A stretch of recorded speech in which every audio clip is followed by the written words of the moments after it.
아멘. 오늘이 5월 마지막 주일인데요. 원래 저희 교회의 한 해 계획대로 하면 야외 예배가 있는 날입니다.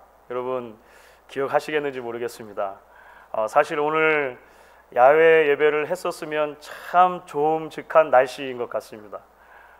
오늘 이렇게 예배를 드리신 이후에 오후에 밖에라도 잠시 나가 보셔서 하나님이 주신 자연을 또 누리고 또 감사할 수 있는 시간도 가질 수 있으면 좋겠다 싶습니다. 우리가 5월 한 달 동안 생애 구비에서 만난 하나님이라고 하는 주제로 말씀을 나누고 있습니다.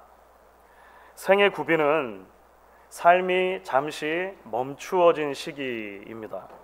원래 계획에서 돌아가는 것처럼 보이는 시기입니다. 생각했던 인생의 시간표가 늦어지는 것처럼 보이는 때이기도 합니다. 하지만 아이러니하게도 수많은 하나님의 사람들에게 그런 시기가, 그런 구비가 성장과 성숙의 시간이었던 것을 우리가 5월달 한 달 동안 말씀을 통해 나누었습니다. 아브라함의 삶이 그랬고 모세의 삶이 그랬죠. 다윗의 삶이 그랬고 바울의 삶이 그랬습니다. 그들 모두는 그런 인생의 특별한 구간을 지나면서 자신을 더욱더 이해하게 됩니다. 하나님을 더욱더 풍성히 경험하게 됩니다.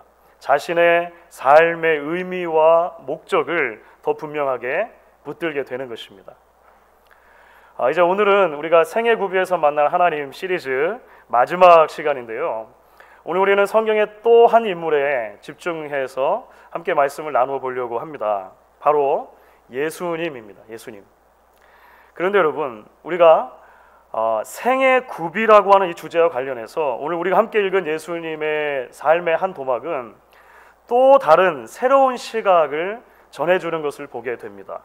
왜냐하면 예수님의 케이스는 스스로 삶 속에 구비를 만들어 넣은 케이스이기 때문에 그렇습니다. 오늘 이 말씀을 같이 나누면서 하나님이 주시는 은혜를 같이 받을 수 있으면 좋겠습니다. 여러분, 오늘 말씀의 배경은 그 유명한 오병이어의 기적입니다. 예수님께서 날이 저물도록 자신을 따라온 수많은 군중들을 보실 때 측은하셨습니다. 그래서 그 허허벌판 빈들 아무것도 없는 곳에서 예수님께서 전대미문의 기적을 일으켜 주시는 거죠.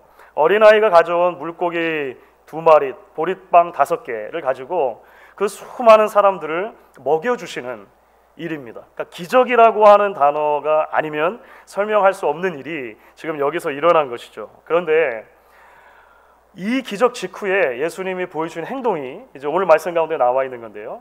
이 기적 직후에 예수님이 보여주신 행동은 우리를 적잖게 당혹스럽게 만드는 것 같습니다. 특별히 오병이어 기적의 이야기의 마지막 절과 오늘 우리가 함께 읽은 절의 첫 절을 같이 붙여서 읽으면 21절과 22절을 붙여서 읽으면 더욱 그 효과를 우리가 볼 수 있는데 제가 한번 읽어보겠습니다. 먹은 사람은 여자와 어린이 외에 5,000명이나 되었더라. 예수께서 즉시 제자들을 재촉하사 무리를 보내는 동안에 배를 타고 앞서 건너편으로 가게 하시고, 오늘 말씀이 이렇게 연결이 되는 것입니다. 오병이어라고 하는 그 기적의 사건 이후에 바로 직후에 예수님이 하신 행동은 뭐였냐면 즉시로 사람들을 흩어보내신 것입니다. 군중들을 다 흩어보내시고 심지어 제자들마저도 갈릴리 바다 건너편으로 배를 태워서 보내버리셨다라고 하는 거예요. 여러분 생각해 보십시오. 어마어마한 일을 경험한 거잖아요. 이건 학교에서 아이들이 돌아올 때 평소 때보다 더 흥분되어 있을 때가 있습니다. 뭐 가방을 내던진다든지 신발을 막 내팽개치고 아빠 엄마 무슨 일이 왜 그런 거죠? 그날 하루 동안에 어떤 특별한 일이 있었던 거예요. 아빠 엄마가 나누고 싶은 일이 있던 거예요.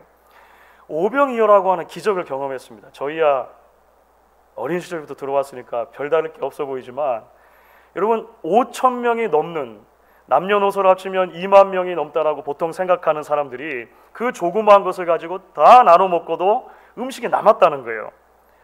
서로 그 기적을 경험한 뒤에 대화를 나누고 싶지 않았겠습니까? 와, 어떻게 이런 일이. 제자들은 또 어떻습니까? 와, 예수님, 제가 지금까지 예수님 따라다녔지만 이런 일은 처음 봅니다. 그런데도 예수님께서 그들의 이야기를 좀 들어주시면 얼마나 좋고, 사람들의 칭찬을 좀 받고 해주시면 얼마나 좋겠습니까? 그런데 예수님은 마치 부끄러운 일이라도 하신 것처럼, 마치 하지 말아야 할 일이라도 하신 것처럼 서둘러서 군중과 제자들을 흩어보내셨다라고 하는 것이 오늘 이야기의 내용이라는 거예요. 도대체 이유가 무엇일까요? 자, 오늘 말씀 가운데 23절이 그 이유를 설명하죠. 23절이 이렇게 되어 있습니다. 여러분 같이 한번 한 목소리 읽어주시면 좋겠습니다. 무리를 보내신 후에 기도하러 따로 산에 올라가시니라. 저물매 거기 혼자 계시더니. 그렇습니다, 여러분. 예수님은 스스로에게 잠시 멈춤의 시간을 허락하신 거예요. 다시 말하면 예수님은 자발적으로 혼자 되는 시간, 스스로 사람들로부터 격리되는 시간을 가지셨다라고 하는 것입니다. 말씀드린 대로 일부러 삶 속에 구비를 만들어서 집어 넣으셨다라고 하는 것을 우리가 오늘 말씀을 통해 강한 인상으로 받게 되는 것이죠. 그렇다면 여러분, 예수님께서 스스로 멈춤의 시간을 가지셨다라고 하는 것이 어떤 의미가 있을까요? 왜 중요할까요? 그런 예수님의 삶이 오늘을 살아가는 우리에게 어떤 의미로 다가오고 어떤 말을 걸어오느냐라고 하는 것입니다. 여러분, 무엇보다 먼저 우리가 오늘 말씀을 통해 기억해야 할 것이 있습니다. 그것은 예수님이 가지신 잠시 멈춤의 시간은 사실 하나님과의 교제 시간이었다라고 하는 것을 우리가 잊으면 안 될 것입니다. 하나님과의 교제 시간. 그러니까 예수님께서 자발적인 고독의 시간을 가진 것은 단순히 삶이 너무 번잡해서, 삶이 너무 힘들어서 잠시 쉬는 시간으로만 가진 게 아니었다라고 하는 거예요. 물론 우리는 휴식이 필요합니다. 우리는 기계가 아니잖아요. 그러니까 분주한 삶 속에서 우리의 삶 속에 일부러라도 휴식의 시간을 집어넣어야 우리의 일에 더 집중할 수 있고 일의 능률도 오르는 것입니다. 그래서 소위 그 워라벨이라고 하는 말이 생긴 거죠. 워크와 라이프의 밸런스, 워라벨.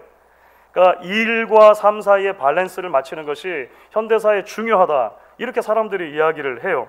예수님도 100% 하나님이시지만 동시에 100% 인간이셨으니까 하루 온종일 그 수많은 군중들 사이에서 사역하셨을 때 피곤하셨을 거예요.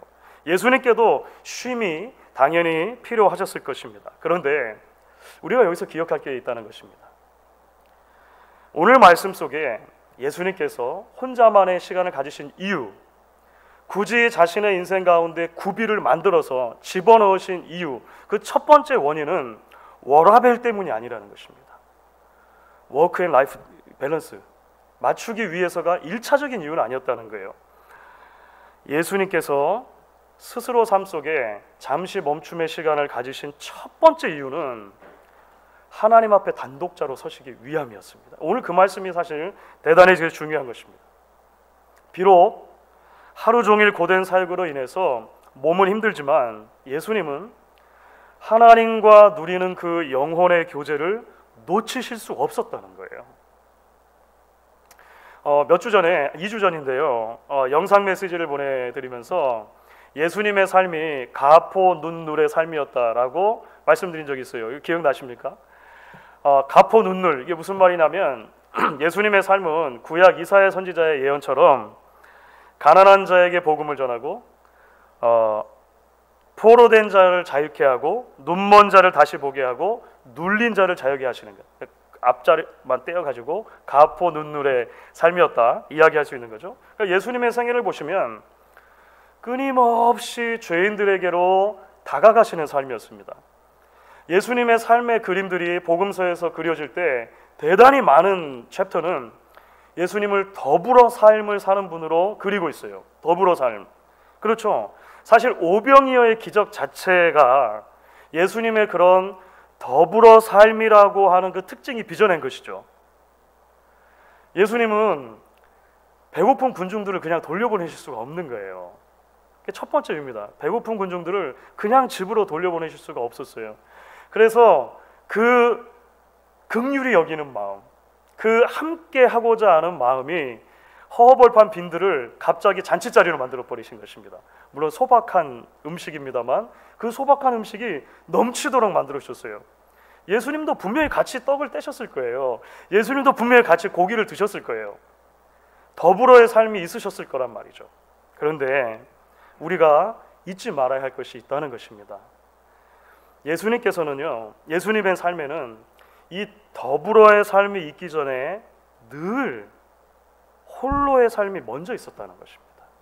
홀로의 삶이. 그 홀로의 삶은 다름 아닌 하나님 앞에 서는 삶이셨습니다. 홀로의 삶의 그 풍요로움을 통해서 더불어의 삶의 풍성함이 나타났다라고 하는 거예요. 예수님이 진짜 더불어 삶을 시작하셨을 때 우리는 그것을 신학적인 용어로 공생애라고 합니다. 공생애. 그렇죠. 퍼블릭한 삶을 사셨다는 거예요. 사람들 사이에서 사셨다는 거예요. 그런데 사실 공생의 삶을 시작하는 첫 자리에 예수님의 삶은 어떤 모습으로 묘사가 됩니까? 광야에서 40일을 금식하고 하나님 앞에 기도하시는 모습을 그려집니다. 우연이 아닌 것입니다. 예수님은 그 분주한 공생의 삶 속에서도 때로는 이른 아침에, 때로는 밤늦게 하나님 앞에 서는 것을 멈추지 않으셨다라고 하는 거예요. 그것 또한 우연이 아닌 것이죠. 하나님과 누리는 그 풍성한 은혜가 아니면 한순간도 한시도 하루도 살 수 없는 것처럼 예수님은 그렇게 살아가셨던 것입니다. 사랑하는 여러분, 예수님이 그러셨다면 우리는 얼마나 더 그렇겠습니까? 언젠가도 말씀드린 그 고든 맥도날드 목사님의 내면 세계의 질서와 영적 성장이라는 책이 있습니다. 내면 세계 질서와 영적 성장. 저는 고등학교 때 읽었던 책인데요. 사실은 오래된 책이죠. 그러니까 이 분야에 있어서 내면 세계, 영적 질서 이런 분야에 있어서 사실은 이제는 거의 고전과 같이 남아있는 책이라고 볼 수 있을 것 같아요. 여러분, 현대를 사는 수많은 사람들이 내면 세계의 질서를 잡는다라고 하는 개념 자체를 잘 이해하지 못하고 살아갑니다. 공적이고 외적인 활동 너머에 우리 안에 영혼의 세계가 있다는 것을 자꾸 망각하고 살아가도록 부추기는 것이 오늘의 시대라고 하는 거예요. 여러분, 이게 꼭 불신자들에게만 해당되는 것이 아니죠. 교회를 다니는 많은 사람들도 사실은 죄송합니다. 내면 세계에 관심이 없는 채로 살아갈 때가 많습니다. 겉을 꾸미는 만큼의 그 정성과 노력의 100분의 1도 사실 자신의 영혼을 가꾸고 돌아보는데 우리가 잘 할애하지 못하고 사는 경우들이 많다는 것이죠. 그러다 보면 어느 순간 이 고든 맥도날드 목사님이 부른 것처럼 영적인 함몰 웅덩이 증상을 경험하게 됩니다. 싱크홀 신드롬이라고 그 고든 맥도날드 목사님 말씀하세요. 하나님과의 친밀한 관계 속에서 내면을 돌아보면서 영적으로 든든한 기반을 가지지 못했다는 것은 무슨 말이냐면 속이 비었다는 것을 뜻한다는 거예요. 고든 맥도날드 속이 비었다는 거예요. 여러분, 땅에 지표가 있지만 그 지표 밑에 지반, 그 공간이 만약에 단단한 공간을 채우지 못하고 뭔가 뻥 뚫려 있다면 그 위에 길을 아무리 잘 닦아도 그 위에 건물을 쌓아 놓아도 결국은 어떤 일이 있게 되냐면 싱크홀이 생기는 것이죠. 갑자기 어느 하중을 견디지 못하는 순간이 오면, 그런 지점이 오면 무너져 내린다는 것입니다. 영적인 함몰 웅덩이 증상은 바로 그렇다는 것이죠. 하나님과의 친밀한 교제가 없을 때 겉으로는 짐짓 열매들을 맺어내는 것 같고 성취하는 것 같지만 어느 순간에 무너져 내리는 시점이 올 수 있다는 것입니다. 사랑하는 여러분, 여러분의 영혼의 건강 상태는 어떠십니까? 주님과 가까운 교제를 누리고 계십니까? 하루하루 살아갈 힘을 하나님 앞에 홀로 서는 그 단독자로 서는 순간을 통해 하늘로부터 공급받고 계십니까? 오늘 말씀이 우리에게 이렇게 질문해 오는데요. 이 말씀을 다시 한번 기억하며 하나님 앞에 결단하고 다짐할 수 있는 여러분들 될 수 있기를 간절히 소망합니다. 여러분, 이제 두 번째로 오늘 말씀을 통해 우리가 기억해야 할 것이 있습니다. 그것은 예수님께서 스스로 가지신 그 삶의 잠시 멈춤의 시간은 하나님과의 교제를 통해 이제 조금 더 깊은 세계로 나아가게 되는데요, 아마 이렇게 정리할 수 있을 것 같습니다. 쫓기는 삶이 아니라 부르심 받은 삶으로 나아가는 시간이었다고 하는 것입니다. 쫓기는 삶이 아니라 부르심 받은 삶으로 나아가는 삶, 그러니까 떠밀려 사는 삶이 아니라 이끌림을 받는 삶으로 예수님은 나아가기 위해 하나님 앞에 서는 시간을 가졌다는 거예요. 말씀드린 책에서 고든 맥도날드 목사님이 내면 세계가 바르게 질서를 잡지 못할 때 일어나는 여러 현상 중에 하나로 이것을 꼽습니다. 뭐냐면 쫓기는 삶이에요. 쫓기는 삶, 그러니까 drivenness라고 표현하는데요, 쫓겨가는 듯한 그런 삶입니다. 어린 왕자라는 책에 보면 이유도 모르고 기차를 타고 가는 어른들 이야기가 나가요. 기차를 타고 어른들이 막 이동을 해요. 어린 왕자가 어디로 갑니까? 왜 갑니까? 어떤 한 어른이 대답하죠. 몰라. 사람들이 가니까 나도 가는 거야 라고 어른들은 대답한다는 거예요. 여러분, 오병이의 기적이 마태, 마가, 누가, 요한 네 복음서에 다 기록되어 있습니다. 그러니까 사복음서에 다 기록됐다는 것은 그만큼 이 사건이 큰 기적이었다는 거죠. 제자들의 뇌리에 그만큼 강력하게 이 기적의 장면이 남아있었다라고 아마 이해해도 좋을 것 같습니다. 그런데 네 복음서 중에 요한복음은 다른 복음서가 기록하지 않는 아주 중요한 정보를 우리에게 제공해 줍니다. 오늘 말씀처럼 예수님께서는 그 기적의 이야기 다음에 곧바로 사람들을 흩어보내셨잖아요. 그 산으로 올라가셨습니다.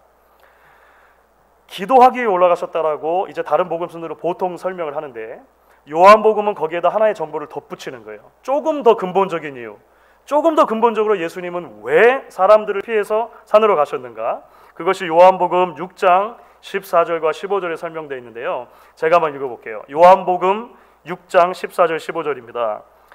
그 사람들이 예수께서 행하신 이 표적을 보고 말하되 이는 참으로 세상에 오실 그 선지자라 하더라. 그러므로 예수께서 그들이 와서 자기를 억지로 붙들어 임금으로 삼으려는 줄 아시고 다시 혼자 산으로 올라가시니라. 여러분, 이게 무슨 말일까요? 예수님이 막 서두르셔가지고 사람들을 흩어버리시고 산으로 올라가서 혼자만의 시간을 가지신 보다 본질적인 이유가 있었다는 것입니다. 근본적인 이유. 그게 뭐냐면 사람들이 예수님을 왕으로 삼으려 했기 때문이다라고 하는 것입니다. 그 자리를 피하셨다는 거예요. 자, 그런데 생각해보면 좀 이상한 말씀이 아닐 수 없어요. 여러분, 원래 예수님께서 전하신 복음의 핵심이 무엇입니까? 하나님 나라이죠. Kingdom of God이죠. 또는 하늘나라, Kingdom of Heaven. 구약의 예언에 의하면 예수님은요, 이 땅의 평화의 왕으로 오셨습니다. 그러니까 사람들이 이제 막 예수님을 왕 삼으려고 할 때 저 같으면 이제야 사람들이 나를 알아보네 있잖아요. 이제야 사람들이 알아보는구나. 그러니까 등 떠밀려서 못 이기는 척하고 왕 돼주시면 좋잖아요. 예수님 평화의 왕으로 오셨으니까. 그런데 예수님이 그렇지 않으셨다는 거예요. 왜 그랬을까요? 여러분, 예수님은 분명히 알고 계셨던 것이죠. 하나님의 나라는 세상의 나라와 다르다는 것입니다. 하나님이 원하시는 왕의 모습과 사람들이 기대하는 왕의 모습 사이에 큰 차이가 있다는 것을 예수님은 금방 직감하셨던 것이죠. 환호받는 삶보다, 그래서 예수님께서는요, 사명을 이루는 삶을 선택하시는 것입니다.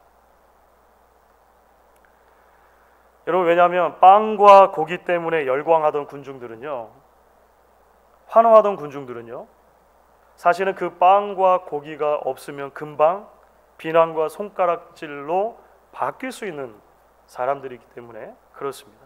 예수님이 이것을 분명히 아셨던 거예요. 하나님 앞에서 홀로 보내는 그 시간이 예수님으로 하여금 군중의 반응에 일희일비하지 않고 자신에게 주어진 하나님의 사명을 향해서 꿋꿋이 나아가도록 해 주었다는 것입니다. 세상 왕국이 아닌 하나님 나라의 소명을 가지고 한 방향을 향해 오래도록 순종할 수 있는 힘을 예수님은 하나님과의 대면을 통해서 그렇게 얻었다라고 하는 거예요. 사랑하는 여러분, 사실 떠밀려 사는 삶과 이끌림을 받는 삶은요, 겉으로 보면 별 차이가 없을 수 있어요. 그렇죠. 모두 다 사람들의 잠시 인정을 받기도 할 것입니다. 모두 다 삶과 사역의 성취를 경험하기도 할 거예요. 하지만 결정적인 순간이 오면 우리는 알게 됩니다. 쫓기는 삶과 부르심을 받은 삶 사이에는요, 어마어마한 차이가 사실 존재한다는 것입니다. 사람들의 인정이 비난으로 바뀌고 나면 우리는 쉽게 알 수 있습니다. 생각했던 것처럼 성취를 이루지 못하거나 일이 풀리지 않으면 우리는 쉽게 분별해낼 수 있습니다. 쫓기는 삶을 살았던 이들은요, 보다 쉽게 무너집니다. 보다 쉽게 부서집니다. 오세영 시인의 그릇이라는 시가 있거든요. 그 그릇이라는 시의 마지막 연이 이렇게 되어 있습니다. 깨진 그릇은 칼날이 된다. 무엇이나 깨진 것은 칼이 된다. 공감이 되시죠? 우리가 요긴하게 쓰던 그릇이 있어요. 잔이 있어요. 근데 그게 깨지는 순간 아주 날카로운 단면이 나타납니다. 사람들이 거기다 손을 베게 되기도 해요. 내면의 정돈이 없이 쫓기는 삶을 사는 이들이 쉽게 깨어지죠. 쉽게 깨어지면 깨어진 자리가 날카로운 단면으로 남는 경우가 많습니다. 나를 상하게 하고 남을 상하게 하는 일들을 경험해요.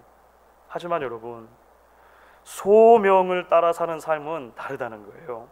하나님 앞에 홀로 서며 자신의 내면을 단단히 여미는 훈련을 멈추지 않는 사람은 쉽게 깨지지 않습니다. 물론 흔들릴 수 있죠. 잠시 어려움을 겪을 수 있습니다. 하지만 부서지지 않는다는 거예요. 겟세마네 동산에 예수님 보시면 알 수 있죠. 예수님도 흔들리셨습니다. 예수님도 어려우셨습니다. 하지만 곧 일어나 아버지의 뜻이 내 삶 가운데 이루어지기 원합니다라고 예수님 기도하셨던 거예요. 주 안에서 사랑하는 여러분, 오늘 우리가 이제 생애 구비를 통해 만난 하나님 시리즈를 이제 마치면서 예수님의 생애의 한 장면을 잠시 묵상했습니다. 우리도 예수님처럼 될 수 있기를 소망합니다.